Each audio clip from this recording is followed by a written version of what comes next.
সব ধর্ম বারবার, বড় মা সবার কথাতেই আছে। তাই আজকে ছুটে গেছিলাম নৈহাটিতে বড় মার দালানে। গিয়ে দেখলাম সেখানে ভক্তদের ভিড়। আর এই দণ্ডি কাটা দৃশ্যটা এই প্রথম দেখলাম। আরও একটা অদ্ভুত জিনিস দেখলাম, এখানে মায়ের সাথে সাথে বাচ্চাকেও দণ্ডি কাটাচ্ছে। দেখুন, একটা মহিলা তার উপরে তার বাচ্চাটাকে দিয়ে দণ্ডি কাটাচ্ছে। এই দৃশ্য আমি কোনোদিন দেখিনি, এখানে আমি প্রথম দেখলাম। আর লাইন বললে ভুল হবে, কয়েক লক্ষ লক্ষ মানুষ, তাদের সমাগম এই বড় মার দালানে। শুধু বড় মা নয়, মেজ মা, ছোট মা প্রত্যেককেই দর্শন করলাম। এখানে আশেপাশে যারা দোকানদাররা আছে তাদের মুখে বলতে শুনছি, তাড়াতাড়ি এগিয়ে যাও, ওই বেটি সেজে গুজে বসে আছে তোমাদের দর্শন দেবে বলে। খুব ভালো লাগলো, ওরা যে বড় মাকে মেয়ের মতো মনে করে।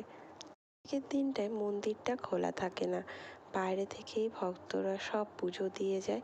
এত লক্ষ লক্ষ ভক্ত, তাদের প্রত্যেককে কিন্তু আলাদা আলাদা করে কুপন দেওয়া হয়। রাত্রি 3টে থেকে সকাল 10টা অবধি দুটো স্কুল আছে, হাই স্কুল, ওইখানে এই প্রসাদ বিতরণ হবে। যেহেতু আজকে মায়ের পুজো রাত্রে, আমি গত বছর গেছিলাম তখন বড় মায়ের খুঁটি পুজো হয়েছিল, কাঠামো পুজো যেটা, সেই সময় গেছিলাম, তখন মন্দির খোলা পেয়েছিলাম।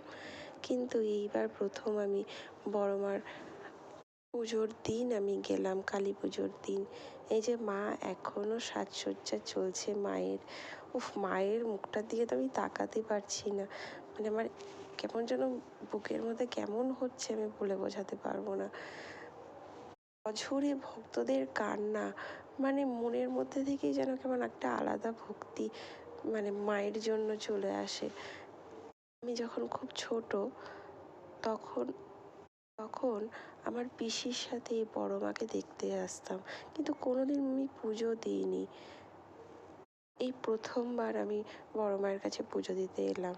কিন্তু কালী পুজোর দিন যে অমাবস্যা লাগলে যে পুজো, সেখানে এক ফোঁটা তিল ধরানোর জায়গা থাকে না, সেই সময় আমি আসতে পারবো না, কারণ আমার ছোট বাচ্চাও আছে, তাকে নিয়ে আসাটা সম্ভব নয়। তাই অনেক মানুষ এই সময় থেকে এসে পুজো দিয়ে যায়। যে এক জায়গায় দিলেই হলো, ভক্তি ভরে শুধু মাকে ডাকি, তুমি সকলের মঙ্গল করো, এই এসে বাড়িতে বসলাম। ছেলেটিও একটু কিছু